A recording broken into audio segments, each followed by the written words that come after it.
મિત્રો, આ એકાદશીના દિવસે આમળાના વૃક્ષની પૂજા કરવાનું ખૂબ જ મહત્ત્વ છે. આથી આ એકાદશીને આમલકી એકાદશી કહે છે. આ એકાદશીનું વ્રત કરવાથી સંસારના સમસ્ત પાપોમાંથી મુક્તિ મળે છે. જીવનમાં સુખ, શાંતિ, સમૃદ્ધિ વધે છે. મનની દરેક મનોકામના પૂર્ણ થાય છે. આથી આ એકાદશીનું વ્રત દરેકે જરૂર કરવું જોઈએ. આપણા ઋષિ મુનિઓએ મનુષ્યના પાપ, પુણ્ય, સ્વર્ગ, નર્ક આદિનો વિચાર કરીને મનુષ્યને સારા માર્ગે ચાલવા, સારા કર્મો કરવા, વ્રત, જપ, તપ આદિ કરવા સૂચન કરેલું છે. તેમાંનું એક છે એકાદશી. એકાદશી એટલે 11, જે દર મહિને 2 વાર આવે છે. કુલ વર્ષની 24 એકાદશી, જ્યારે અધિક માસ હોય ત્યારે 2 એકાદશી વધારે હોય છે. આમ કુલ મળીને 26 એકાદશી આવે છે. આ દરેક એકાદશીનું પોતાનું આગવું મહત્ત્વ છે. પરંતુ ફાગણ માસના સુદ પક્ષમાં આવતી એકાદશી, જેને આમળા એકાદશી કે આમલકી એકાદશી કે રંગભરી એકાદશી કહે છે. એકાદશીનો આ દિવસ ભગવાન શ્રી હરિવિષ્ણુને સમર્પિત છે. આ એકાદશીના દિવસે આમળાના વૃક્ષની પૂજા કરાય છે. ભગવાન વિષ્ણુ અને મા લક્ષ્મીને આમળાનું નૈવેદ્ય ધરાવાય છે. આ દિવસે ભોજનમાં આમળાનો વિશેષ ઉપયોગ કરાય છે. આવું કરવાથી ભગવાન વિષ્ણુ અને મા લક્ષ્મી પ્રસન્ન થાય છે. ઘરમાં જીવનમાં સુખ સમૃદ્ધિ આપે છે. મહિલાઓ આ દિવસે વ્રત ઉપવાસ જો કરે તો તેને અખંડ સૌભાગ્ય અને સંતાન પ્રાપ્તિ થાય છે. પતિ અને બાળકોની આયુષ્ય અને આરોગ્યમાં વૃદ્ધિ થાય છે. મિત્રો, આ એકાદશી ધૂળેટીના 4 દિવસ પહેલાં આવતી હોવાથી આ એકાદશીને રંગભરી એકાદશી કહે છે. ભગવાન શ્રી હરિ વિષ્ણુને આમળાનું વૃક્ષ અતિ પ્રિય છે. આ વૃક્ષમાં ભગવાન શ્રી હરિ અને માતા લક્ષ્મીનો વાસ હોય છે. આથી આ દિવસે એકાદશી વ્રતની પૂજામાં આમળાના વૃક્ષની પૂજા કરાય છે. આ દિવસે પ્રાતઃકાળે વહેલા ઉઠી સ્નાન કરવું, જો શક્ય હોય તો શરીર પર આમળાનું ઉપટન કરવું, અથવા આમળાની ભૂકીથી માથું ધોવું, અથવા તો નાના પાણીમાં આમળા નાખી સ્નાન કરવું. આમ સ્નાન કાર્યથી પરવારી પવિત્ર વસ્ત્રો ધારણ કરવા. જો ઘરની આજુબાજુ આમળાનું વૃક્ષ હોય તો આમળાના વૃક્ષની પૂજા કરવી. આમળાના વૃક્ષને પાણી સીંચવું, દીવો કરી પ્રદક્ષિણા કરવી, અબીલ, ગુલાલ, પુષ્પ ચડાવી, મીઠાઈ, ગોળ કે પતાસાનું નૈવેદ્ય ધરવું. ભગવાન સૂર્યનારાયણને જળનું અધર્ય આપવું. ઘરના મંદિરમાં ઈષ્ટદેવની પૂજા કરવી. ત્યારબાદ ભગવાન શ્રીહરિ સાથે માતા લક્ષ્મીની પૂજા કરવી. પંચામૃત, શુદ્ધ જળ, ગંગાજળથી સ્નાન કરાવી, પીળા વસ્ત્રો, પીળા ફૂલ, અબીલ, ગુલાલથી પૂજા કરવી. નૈવેદ્યમાં દૂધની મીઠાઈ અને આમળામાંથી બનતી મીઠાઈ અથવા તો આમળા ધરાવવા, ધૂપ દીપ કરી પૂજા કરવી. વિષ્ણુ સહસ્ત્રનામ, શ્રીમદ ભાગવદ્ ગીતા, લક્ષ્મી સ્તોત્ર, કનકધારા સ્તોત્ર આદિના પાઠ કરવા. આ રીતે એકાદશીની પૂજા કરવી. આમલકી એકાદશીનું વ્રત અને પૂજન કરવાથી ભગવાન શ્રી હરિ વિષ્ણુ અને મા લક્ષ્મીની પ્રસન્નતા પ્રાપ્ત થાય છે. આર્થિક સુખ સમૃદ્ધિ સાથે માતા લક્ષ્મીનો ઘરમાં સ્થાયી નિવાસ થાય છે. આ એકાદશી સર્વે પાપ હરનારી અને હજારો ગાયોના દાનનું પુણ્ય આપનારી કહેવાય છે. મિત્રો, આ એકાદશી અતિ પવિત્ર હોય, ધન, સૌભાગ્ય અને આરોગ્ય દેનારી છે. આથી આ એકાદશીનું વ્રત દરેકે જરૂર કરવું જોઈએ. પરંતુ જે વ્યક્તિને એકાદશીનું વ્રત કરવું છે, પરંતુ તે વ્રત કે ઉપવાસ કરવા સમર્થ નથી, તો તેમણે ઉપવાસ કર્યા વગર જ મન અને વાણીથી આ વ્રત કરી શકે છે. આ દિવસે જૂઠું બોલવું, કોઈની નિંદા કરવી, કોઈનું અપમાન કરવું, કોઈને કટુ વચન કહેવા વગેરે કાર્યો ન કરવા. આ દિવસે જો શક્તિ હોય એ પ્રમાણે દાન દક્ષિણા દેવી. ગરીબો કે જરૂરિયાતમંદને જરૂરે ચીજ વસ્તુ આપવી. ગાયને લીલો ઘાસચારો કે ઘરની બનાવેલી રોટલી ખવડાવવી. કૂતરાને ઘરની બનાવેલી રોટલી, પક્ષીને દાણાચણ, કીડીને કીડિયારું પૂરવું વગેરે કાર્યો કરવા. આ દિવસે ભાત, લસણ, ડુંગળી વગેરે ન ખાવા. દિવસના સૂવું નહીં. પરંતુ જે બીમાર છે, વૃદ્ધ છે, સગર્ભા સ્ત્રી અને બાળકો સૂઈ શકે છે. એકાદશીના દિવસે રાત્રિ જાગરણનું ખૂબ જ મહાત્મ્ય છે. જો જાગરણ ન થઈ શકે તો રાત્રિના 12 વાગ્યા સુધી જાગરણ કરી પ્રભુ કીર્તન કરવું. આમ એકાદશીનું વ્રત કરી એકાદશી વ્રતના મહાત્મ્યની કથા સાંભળવી. આ દિવસે એકાદશીના મહાત્મ્યની કથા સાંભળવાનું ખૂબ જ મહત્ત્વ છે, જે સાંભળવાથી એકાદશી કર્યાનું ફળ અનેક ગણું વધી જાય છે. જો એકાદશીનું વ્રત ન થઈ શકે તો એકાદશી મહાત્મ્યની કથા સાંભળવા માત્રથી જ વ્રત કર્યા જેટલું જ પુણ્યફળ પ્રાપ્ત થાય છે. જેમણે એકાદશી કરી છે અને આ વ્રત કથા સાંભળે તો એકાદશી કર્યાનું પુણ્યફળ અનેક ગણું વધી જશે. તો મિત્રો, આ હતું આમલકી એકાદશી વ્રતની પૂજન વિધિ, તેનું મહાત્મ્ય. હવે સાંભળશું વ્રતની કથા. બોલો ભગવાન શ્રી હરિ વિષ્ણુની જય. યુધિષ્ઠિરે ભગવાન શ્રી કૃષ્ણને કહ્યું, હે કૃષ્ણ, મોટું ફળ આપનાર વિજયા એકાદશીનું મહાત્મ્ય તમારી પાસેથી મેં સાંભળ્યું. હવે ફાગણ માસના શુક્લ પક્ષમાં જે નામની એકાદશી આવે છે તે હવે તમે કહો.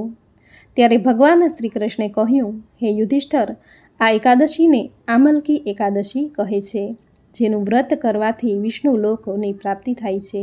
હવે હું તમને એ પ્રસંગ કહું છું, જે રાજા માધાંતના પૂછવાથી મહાત્મા વસિષ્ઠે એને કહી સંભળાવ્યો હતો. માધાંતા નામના રાજાએ વસિષ્ઠ ઋષિને પૂછ્યું, હે બ્રાહ્મણોમાં અતિ શ્રેષ્ઠ ગુરુદેવ, આ આમલકી એકાદશી કયા કારણને લીધે સર્વે પાપોનો નાશ કરવાવાળી છે? કયા કારણને લીધે એ પવિત્ર કહેવાય છે? તેમજ કયા કારણને લીધે આંબળાના વૃક્ષ નીચે બેસીને એનું વ્રત તથા જાગરણ કરવાથી 1000 ગાયોના દાન કર્યાનું ફળ મળે છે? તેમજ આ આંબળાનું વૃક્ષ કયા કારણને લીધે પવિત્ર કહેવાયું? તેમજ આ આંબળાનું વૃક્ષ ક્યારે કેવી રીતે ઉત્પન્ન થયું તે વિસ્તારપૂર્વક કહેવાની કૃપા કરો. ત્યારે વસિષ્ઠે કહ્યું, હે મહાભાગ્યવાન રાજા, આ પૃથ્વી પર આંબળાનું વૃક્ષ કેવી રીતે ઉત્પન્ન થયું તે હું તમને કહું છું. આંબળાનું વૃક્ષ અતિ પવિત્ર છે અને બધા જ પાપોનો નાશ કરવાવાળું છે. પ્રલયના સમયે આ સ્થાવર જંગમ જગત નાશ પામ્યું હતું અને સમુદ્ર રૂપ બની ગયું હતું. એ સમયે દેવતાઓ તથા અસુરો, યજ્ઞો, રાક્ષસો, સર્પો વગેરે નાશ પામ્યા હતા. માત્ર દેવોના આદિ દેવેશ્વર સનાતન પરમાત્મા પરબ્રહ્મ પોતાના અવિનાશી અને નિર્વિકાર મૂળ સ્વરૂપે જ પોતે એકલા રહ્યા હતા. ત્યાર પછી થોડીક કાળ વ્યતીત થયો. એ સમયે એક પરબ્રહ્મ પરમાત્મા ભગવાન વિષ્ણુના મુખમાંથી ચંદ્રના જેવી ક્રાંતિવાળું થૂકનું માત્ર એક ટીપું જમીન પર પડ્યું. એ થૂકના ટીપામાંથી આપોઆપ આંબળાનું એક વિશાળ વૃક્ષ ઉત્પન્ન થયું. બધાય વૃક્ષોમાં આ આદિ વૃક્ષ કહેવાય છે, આથી તેને પવિત્ર ગણવામાં આવે છે. ત્યાર પછી સમસ્ત પ્રજાનું સર્જન કરવા માટે ભગવાન શ્રી વિષ્ણુએ બ્રહ્માજીને ઉત્પન્ન કર્યા. બ્રહ્માજીએ પ્રજા ઉત્પન્ન કરી, જેમાં દેવતાઓ, દાનવો, ગાંધર્વો, યક્ષો, રાક્ષસો, નાગ તેમજ નિર્મળ અંતઃકરણવાળા મહર્ષિઓ, ઋષિઓ, મુનિઓ વગેરે હતા. ત્યાર પછી દેવતાઓ અને ઋષિમુનિઓ જ્યાં આ આંબળાનું વૃક્ષ ઉત્પન્ન થયું હતું ત્યાં આવ્યા. હે મહાભાગ્યવાન રાજા, આ વૃક્ષને જોઈને દેવો તથા ઋષિઓ અત્યંત આશ્ચર્ય પામ્યા. એકબીજાની સામે જોઈને ઉત્કંઠાપૂર્વક એ વૃક્ષને ધારી ધારીને જોવા લાગ્યા. ત્યાં જ ઊભા ઊભા વિચાર કરવા લાગ્યા કે બીજા વૃક્ષને તો અમે ઓળખીએ છીએ, પરંતુ આ વૃક્ષ ઓળખી શકાતું નથી. એમને આવી રીતે વિચાર કરતા જોઈ આકાશવાણી થઈ કે હે દેવતાઓ અને હે મહર્ષિઓ, આ આંબળાનું વૃક્ષ છે એ સર્વશ્રેષ્ઠ હોય ભગવાન વિષ્ણુને અતિ પ્રિય છે. આ આંબળાના વૃક્ષનું માત્ર સ્મરણ કરવાથી ગાયોનું દાન કર્યાનું ફળ મળે છે. આ આંબળાના વૃક્ષને સ્પર્શ કરવાથી 2 ગણા પુણ્યને તેમજ એના ફળ ખાવાથી 3 ગણા પુણ્યને પામે છે. એટલા માટે હંમેશા આંબળાના વૃક્ષની સેવા પૂજા કરવી જોઈએ. આ આંબળાનું વૃક્ષ સર્વે પાપોને દૂર કરનારું છે. તેમજ આ ભગવાન વિષ્ણુને અતિ પ્રિય હોય એ વૈષ્ણવ વૃક્ષ કહેવાય છે. આ આંબળાના વૃક્ષના મૂળમાં શ્રી વિષ્ણુ રહે છે. મૂળના ઉપરના ભાગમાં બ્રહ્મા રહે છે. તેના થડમાં ભગવાન રુદ્ર રહ્યા છે. તેની શાખાઓમાં બધા જ મુનિઓ રહ્યા છે. એની નાની નાની ડાળીઓમાં બધા જ દેવતાઓ રહ્યા છે. એના પાંદડામાં બધા જ દેવો રહે છે તથા એના ફૂલોમાં મરુત એટલે કે પવનદેવ રહે છે. આમ આંબળાના વૃક્ષમાં બધા જ દેવો વાસ કરે છે. આને કારણે ભગવાન વિષ્ણુના ભક્તોએ એ વૃક્ષ પરમ પવિત્ર હોય પૂજવાને યોગ્ય છે. આ પ્રમાણેની આકાશવાણી સાંભળી ઋષિઓ તેમજ દેવતાઓ બોલ્યા, અમે આપને જોઈ શકતા નથી કે ઓળખી પણ શકતા નથી. આપ કોણ છો? દેવતા છો કે કોઈ અન્ય વ્યક્તિ છો?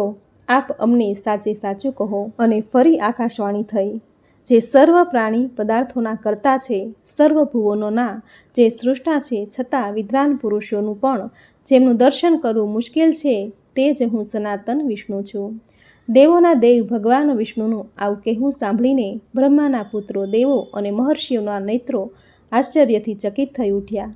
એમને ઘણું જ વિસ્મય થયું. તેઓ બધા એ આદિ અંત સહિત ભગવાનની સ્તુતિ કરવા લાગ્યા કે દરેક પ્રાણી પદાર્થોના આત્મારૂપે થયેલા આત્મા તથા પરમાત્મા તમને નમસ્કાર હો. પોતાના મહિમાથી ક્યારેય ચ્યુત ન થનારા અચ્યુત તમને નિત્ય નમસ્કાર હો. અંતરહિત પરમેશ્વરને વારંવાર પ્રણામ હો.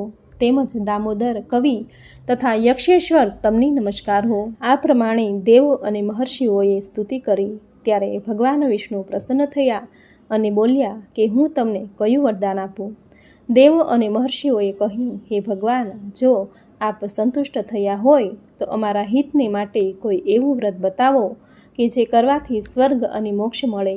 વળી જે વ્રત ધન ધાન્ય આપનાર, પુણ્યદાયી, પવિત્ર, આત્માને સંતોષ આપનાર, થોડા જ પરિશ્રમથી થઈ શકે તેવું હોય અને જે વ્રતોમાં ઉત્તમ હોય તે વ્રત અમને કહો.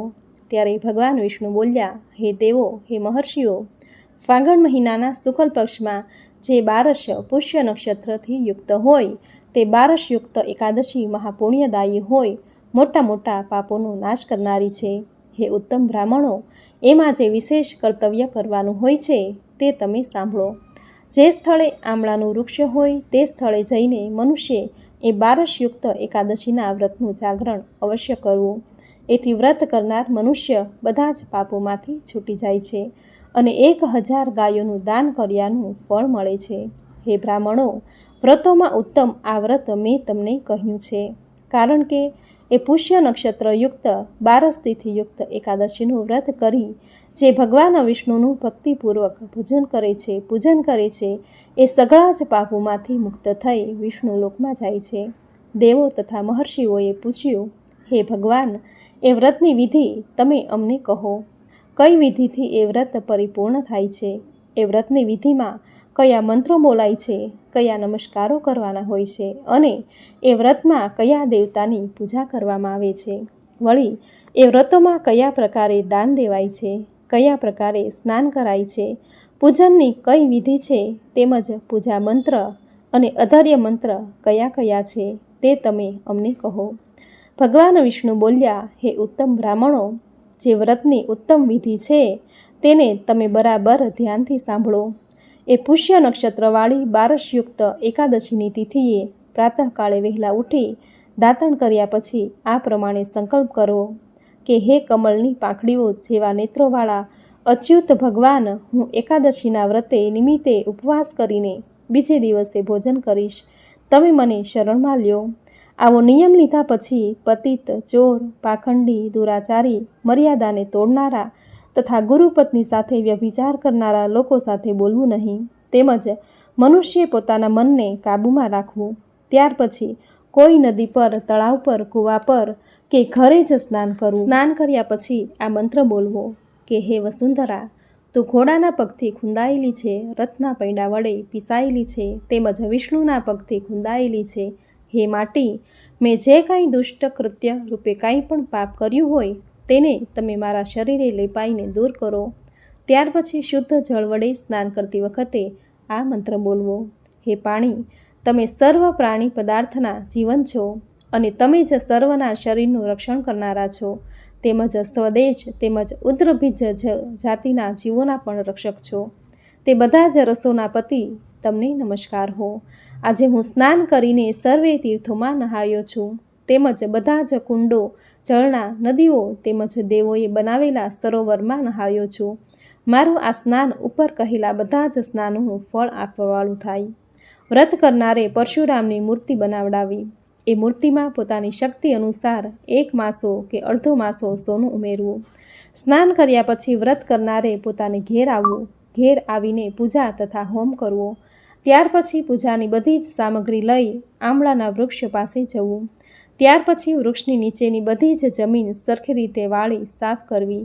એને લીપી અથવા તો જમીન પર ચારેય બાજુ પાણી છાંટી અને પવિત્ર કરવી. પવિત્ર કરેલી જગ્યા, જમીન પર પાણીથી ભરેલો નવો ઘડો મંત્રોચ્ચાર પૂર્વક સ્થાપિત કરવો. એ ઘડામાં 5 રત્નો નાખવા. ત્યાર પછી ધોળા ચંદનથી તેના પર લેપ કરવો. તે ઘડામાં કાંઠામાં સુંદર પુષ્પોની માળા પહેરાવી. તેમજ બધી જ જાતના સુગંધિત ધૂપથી તે ઘડાને ધૂપયુક્ત કરવો, એને ચારેય બાજુએ પ્રગટેલા દીવા ગોઠવવા, ટૂંકમાં બધી રીતે એ ઘડાને શણગારી અતિશય મનોહર કરવો. નવી છત્રી, પગરખાં અને વસ્ત્રો પણ મંગાવીને રાખવા. પછી એ ઘડાની ઉપર એક પાત્ર ગોઠવવું, તે પાત્રમાં ડાંગર ભરવી. પછી તે પાત્રની ઉપર પરશુરામની સોનાની મૂર્તિની સ્થાપના કરવી. ત્યાર પછી તેમના દરેક અવયવોનું પૂજન કરવું, જેમ કે વિશોકાય નમઃ, પાદો શોક રહિત શ્રી પરશુરામને નમસ્કાર હો, હું તેમના બેય પગનું પૂજન કરું છું, આમ બોલી તેમના બેય પગને પૂજવા. પછી વિષ્ણુ રૂપીણે મહજાનુની વિશ્વ પધારી શ્રી પરશુરામને નમસ્કાર હો, હું તેમના ઢીચણોને પૂંજું છું, એમ બોલી તેમના બેય ઢીચણોને પૂજવા. ઉગ્રાય નમઃ, ઉરુ ઉગ્ર રૂપ ધારી શ્રી પરશુરામને નમસ્કાર હો, હું તેમના બેય સાથળોને પૂજું છું, એમ બોલીને તેમના બેય સાથળોને પૂજવા. ત્યાર પછી દામોદરાય નમઃ, કરીમ શ્રી દામોદરને કૃષ્ણ સ્વરૂપ શ્રી પરશુરામને નમસ્કાર હો, હું તેમની કેડને પૂજું છું, આમ બોલી વ્રત કરનારને તેમની કેડની પૂજા કરવી. ત્યાર પછી બ્રહ્મનાભાય નમઃ, ઉદરમ, સૃષ્ટિના સર્જન પહેલાં જેમની નાભીમાંથી સૌપ્રથમ કમળ પ્રગટ્યું હતું એવા શ્રી નારાયણ સ્વરૂપ શ્રી પરશુરામને નમસ્કાર હો, હું તેમના પેટને પૂજું છું, એમ બોલી વ્રત કરનારે શ્રી પરશુરામના પેટને પૂજવું. ત્યાર પછી શ્રીવત્સધારીને નમઃ, ઉરુ શ્રીવત્સનું ચિહ્ન છાતીમાં ધારણ કરતા શ્રી વિષ્ણુ સ્વરૂપ શ્રી પરશુરામને નમસ્કાર હો, હું તેમના ડાબા હાથને પૂજું છું, એમ બોલી વ્રત કરનારે શ્રી પરશુરામના ડાબા હાથને પૂજવો. ત્યાર પછી ગદીને નમઃ, દક્ષિણ બાહુમ, જમણા હાથમાં ગદાને ધારણ કરતા શ્રી વિષ્ણુ સ્વરૂપ શ્રી પરશુરામને નમસ્કાર હો, હું તેમના જમણા હાથને પૂજું છું, એમ બોલી પરશુરામના જમણા હાથને પૂજવો. ત્યાર પછી વૈકુંઠાય નમઃ, કંઠમ, વૈકુંઠમાં નિવાસ કરવાવાળા શ્રી વિષ્ણુ સ્વરૂપ શ્રી પરશુરામને નમસ્કાર હો, હું તેમના કંઠને પૂજું છું, એમ બોલી શ્રી પરશુરામના કંઠની પૂજા કરવી. ત્યાર પછી યજ્ઞ મુખાય નમઃ, આમ્યમ, યજ્ઞ સ્વરૂપ મુખવાળા શ્રી વિષ્ણુ સ્વરૂપ શ્રી પરશુરામને નમસ્કાર હો, હું તેમના મુખની પૂજા કરું છું, એમ બોલી શ્રી પરશુરામના મુખને પૂજવું. તે પછી વિશોક નિધયે નમઃ, નાસામ, શોકરહિત સ્વરૂપના ભંડાર શ્રી વિષ્ણુ સ્વરૂપ શ્રી પરશુરામને નમસ્કાર હો, હું તેમના નાકને પૂજું છું, એમ બોલી શ્રી પરશુરામના નાકની પૂજા કરવી. ત્યાર પછી શ્રી વાસુદેવાય નમઃ, અક્ષિણી, શ્રી વાસુદેવ કૃષ્ણ સ્વરૂપ શ્રી પરશુરામને નમસ્કાર હો, હું તેમના નેત્રોને પૂજું છું, એમ બોલી શ્રી પરશુરામના નેત્રોની પૂજા કરવી. ત્યાર પછી વામનાય નમઃ, લલાટમ, વામન અવતાર ધારણ કરનારા શ્રી વિષ્ણુ સ્વરૂપ શ્રી પરશુરામને નમસ્કાર હો, હું તેમના લલાટને પૂજું છું, એમ બોલી શ્રી પરશુરામના લલાટની પૂજા કરવી. ત્યાર પછી રામાય નમઃ, ભ્રુવો, દશરથના પુત્ર શ્રી રામ સ્વરૂપ શ્રી પરશુરામને નમસ્કાર હો, હું તેમની બેય ભ્રુકુટીઓને પૂજું છું, એમ બોલી શ્રી પરશુરામની બેય ભ્રમરની પૂજા કરવી.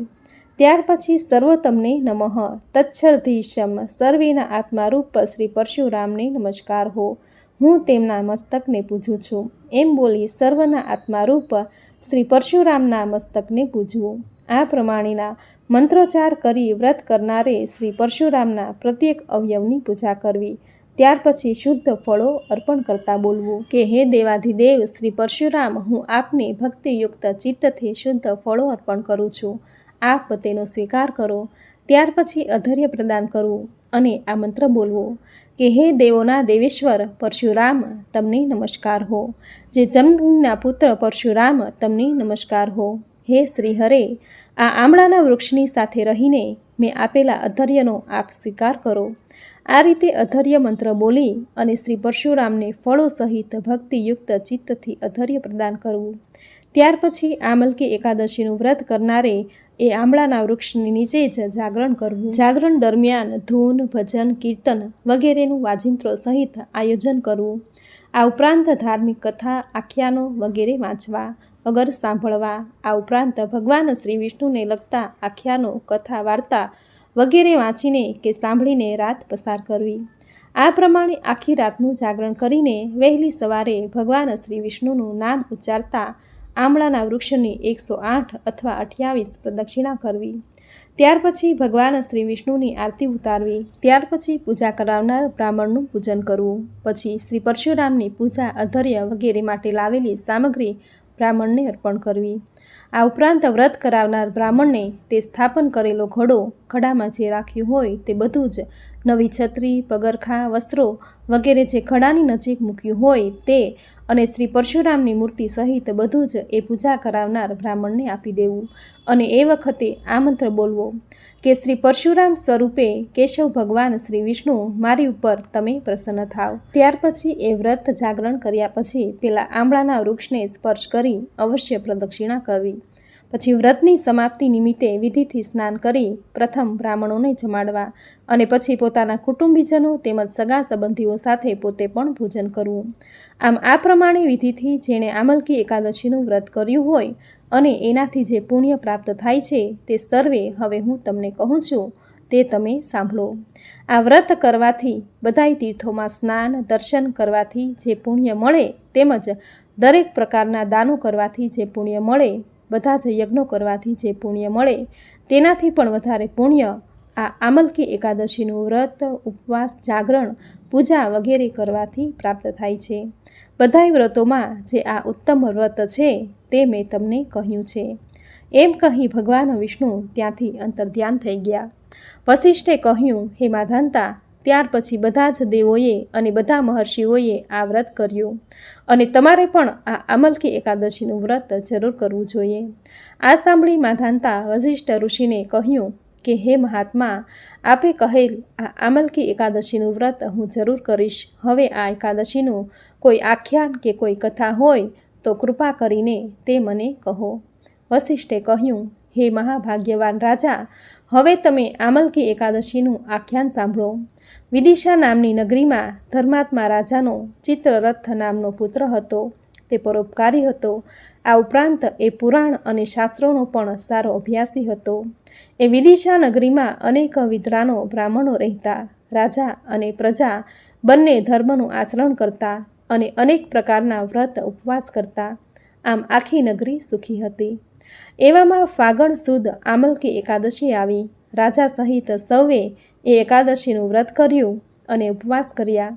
ત્યારે ઘરમાં કોઈએ તળાવમાં, કોઈએ નદીમાં જઈને સ્નાન કર્યું. ત્યાર પછી બધા જ દેવાલયમાં એકઠા થયા. એવામાં રાજા ચિત્રરથ પણ સ્નાન કરીને એ દેવાલયમાં આવ્યા અને પ્રજાની સાથે ભગવાન વિષ્ણુનું ઉત્તમ વિધિપૂર્વક પૂજન કર્યું. ત્યાર પછી એ પ્રજાજનો સહિત જંગલમાં ગયો.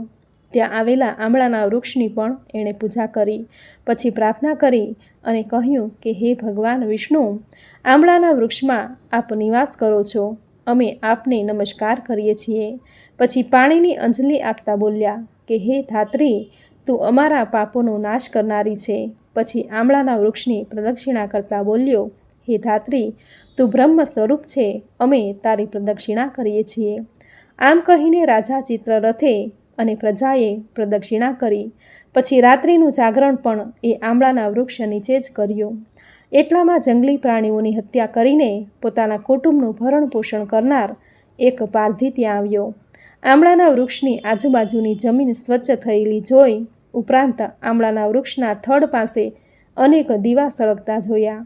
ત્યાં રહેલી ભગવાન વિષ્ણુની મૂર્તિના દર્શન કર્યા તથા ધાર્મિક કથા પણ સાંભળી તેમજ ભજન કીર્તન પણ સાંભળ્યા. વળી આ બધું શું હશે તેવા કુતૂહલથી પ્રેરાઈ અને આખી રાત ત્યાં જાગતો બેસી રહ્યો. આમ એનું જાગરણ પણ થઈ ગયું. સવારે સૌ પોતપોતાના ઘરે જતા રહ્યા અને એણે એક જણને પૂછ્યું કે આ બધું શું હતું. ત્યારે તેણે જવાબ આપ્યો કે આ આમલકી એકાદશીનું વ્રત હતું અને સારું કહી પારઘી પોતાને ઘેર ગયો. પોતે પણ વ્રત સાંભળવા બેસી ગયો હોવાથી રાત્રે ઘેરે નહોતો આવી શક્યો એમ તેણે પોતાના કુટુંબીજનોને કહ્યું. ત્યાર પછી આનંદથી ભોજન કર્યું. આ વાતને થોડો સમય થયો અને પારધી મરણ પામ્યો. આમલકી એકાદશીના વ્રતના પ્રભાવથી એ જયંતિનગરમાં વિદુરથ રાજાને ત્યાં વસુરમ નામે પુત્ર થઈને જન્મ્યો. મોટો થતાં વિદુરથ રાજાએ તેનો રાજ્યાભિષેક કર્યો. વસુરમના રાજ્યમાં 10,000 ગામ હતા. તે મહાપરાક્રમી હતો. એણે ઘણા યજ્ઞો કરાવ્યા હતા. અનેક પ્રકારના દાન પણ આપ્યા હતા. તે ધર્મપરાયણ હતો. ઉપરાંત સાચો વિષ્ણુ ભક્ત હતો. તેણે પોતાના રાજ્યના ઘણા શહેરોમાં વિષ્ણુ ભગવાનના ભવ્ય મંદિરો બનાવડાવ્યા. એક વખત એ મૃગિયા રમવા જંગલમાં ગયો. જંગલમાં ખૂબ અંદર જતાં એ દિશાચૂક થઈ ગયો અને ભૂલો પડ્યો. આમ તેમ કેમ ઘણું ભટક્યો. માર્ગ ન મળતા તે ઘણો જ થાકી ગયો અને હાથનું ઓશીકું બનાવી આમળાના વૃક્ષ નીચે સૂઈ ગયો. થોડી વારે ડુંગર પર રહેલા યુવાનોનું ટોળું ત્યાં આવી પહોંચ્યું. એમણે સૂઈ રહેલા રાજાને ઓળખ્યો અને તુરંત જ બોલી ઉઠ્યા કે આ રાજા તો આપણો દુશ્મન છે, એને મારી નાખો. પણ એટલામાં તો રાજા વસુરમના શરીરમાંથી એક તેજસ્વી સ્ત્રી બહાર નીકળી. એની ભ્રુકુટી વાંકી હતી, આંખોમાંથી આગ ઝરતી હતી. તેણે એક હાથમાં ચક્ર ધારણ કરેલું હતું. એણે યુવાનને યુદ્ધ માટે લલકાર્યા. અત્યંત ક્રોધાયમાન થઈને એણે બધા જ યુવાનોને મારી નાખ્યા. થોડી વારે રાજા જાગ્યો. આજુબાજુનું દ્રશ્ય જોઈ આશ્ચર્ય પામ્યો. એણે મનમાં વિચાર કર્યો કે આ બધા મરેલા યુવાનો તો મારા શત્રુઓ હતા. એને કોણે માર્યા હશે? મારા કયા હિતેચ્છુએ આ મહાન કાર્ય કર્યું હશે? એટલામાં આકાશવાણી થઈ કે હે રાજન, તું આમળાના વૃક્ષ નીચે સૂઈ ગયો, તેથી ભગવાન વિષ્ણુએ તારું રક્ષણ કર્યું છે. આ સાંભળી રાજા વસુરમનું હૃદય પુલકિત થઈ ગયું. મનમાં ભગવાન વિષ્ણુનું સાચા હૃદયથી સ્મરણ કરતા એને જંગલમાંથી રસ્તો પણ જડી ગયો. સુખરૂપ એ પોતાના મહેલમાં પહોંચી ગયો. ત્યાર પછી એ પહેલાં કરતાં પણ વધુ ધર્મપૂર્વક રાજ્ય કરવા લાગ્યો અને પહેલાં કરતાં પણ વધુ શ્રદ્ધાથી ભગવાન વિષ્ણુની ભક્તિ કરવા લાગ્યો. વસિષ્ઠે કહ્યું, હે માધાનતા, આમલકી એકાદશીનું વ્રત કરનાર અવશ્ય વિષ્ણુ લોકમાં જાય છે, તેમાં સંશય નથી. આ રીતે કથા સમાપ્ત કરતા ભગવાન શ્રી કૃષ્ણે કહ્યું, હે યુધિષ્ઠર, આ વ્રતથી ઉત્તમ બીજું કોઈ વ્રત નથી. તે સર્વે પાપોમાંથી મુક્ત કરનારું આ આમલકી એકાદશીનું વ્રત તમે કરો. આ પ્રમાણે ફાગણ માસના સુદ પક્ષમાં આવતી આમલકી એકાદશી વ્રત કથા સંપૂર્ણ. બોલો ભગવાન શ્રી હરિ વિષ્ણુની જય. તો મિત્રો, આપણે સાંભળી આમલકી એકાદશી વ્રતની કથા અને મહાત્મ્ય. આમલકી એકાદશીનું આ વ્રત અનેક જન્મોના પાપનો નાશ કરી પુણ્ય દેનારું છે. હજારો ગાયોના દાનનું ફળ અને અશ્વમેઘ યજ્ઞો કર્યાનું ફળ આ એકાદશી કરવાથી આપણને પ્રાપ્ત થાય છે. મિત્રો, એકાદશીની તિથિ ભગવાન શ્રી હરિ વિષ્ણુને અતિ પ્રિય છે. આથી શ્રી હરિ સાથે માતા લક્ષ્મીની કૃપા પ્રાપ્ત કરવા આ દિવસે શ્રી હરિ વિષ્ણુ સાથે માતા લક્ષ્મીની પૂજા કરવી. આ દિવસે મા તુલસીની પણ પૂજા જરૂર કરવી, કારણ કે તુલસી માતા એ શ્રી હરિને અતિ પ્રિય છે. આથી મા તુલસીની પૂજા કરવાથી શ્રી હરિ પ્રસન્ન થશે. જ્યાં શ્રી હરિની પ્રસન્નતા હશે ત્યાં મા લક્ષ્મી દોડીને આવશે. તેના ઘરમાં ધન ધાન્યના ભંડાર હર હંમેશા ભરેલા રહેશે. સુખ સમૃદ્ધિથી તેનું ઘર છલકાતું રહેશે. સંતતિ અને સંપત્તિની ખોટ ક્યારેય તેના ઘરમાં નહીં આવે. ભગવાન વેદવ્યાસે કહ્યું છે કે 5 અનુષ્ઠાનમાંથી કોઈ પણ એકનું અનુષ્ઠાન દરેક મનુષ્ય જો કરે તો તેને યશ, કીર્તિ, સ્વર્ગ અને મોક્ષની પ્રાપ્તિ થાય છે. આ 5 અનુષ્ઠાનમાં પહેલું છે માતા પિતાની સેવા. બીજું છે સૌભાગ્યવતી સ્ત્રીએ કરેલી પતિની સેવા. ત્રીજું છે સર્વ પ્રત્યે સંભાવ રાખવો, ક્યારેય તારું મારું ન કરવું. અને ચોથું છે મિત્રનો દ્રોહ કદી ન કરવો. પાંચમું છે ભગવાન શ્રી હરિ વિષ્ણુનું પૂજન ભજન કરવું. આ 5 મહાયજ્ઞો શાસ્ત્રોમાં બતાવેલા છે. આથી દરેકે જો શક્ય હોય તો એકાદશીનું વ્રત જરૂર કરવું. જો વ્રત ન થઈ શકે તો વ્રતની કથા જરૂર સાંભળવી. જે સાંભળવા માત્રથી જ વ્રત કર્યાનું પુણ્ય ફળ પ્રાપ્ત થશે. તો મિત્રો, આ હતું આમલકી એકાદશી વ્રતની પૂજન વિધિ, તેનું મહાત્મ્ય અને કથા વાર્તા, જે તમે પૂરી શ્રદ્ધાથી અંત સુધી સાંભળી. જે સાંભળવી તમને જરૂર ગમી હશે. તો વિડીયોને લાઈક કરી કોમેન્ટમાં જય શ્રી હરિ વિષ્ણુ, જય માતા લક્ષ્મી જરૂર લખજો. ચેનલ પર નવા છો તો ચેનલ સબસ્ક્રાઈબ કરી બાજુમાં બેલ આઇકન જરૂર પ્રેસ કરજો, જેથી કરીને આપણા દરેક નવા વિડીયોની નોટિફિકેશન તમને મળતી રહે. તો ફરી મળીશું આવી જ નવી ધાર્મિક માહિતી, નવી ધાર્મિક કથા સાથે. ત્યાં સુધી આપ સૌને મારા જય શ્રી કૃષ્ણ.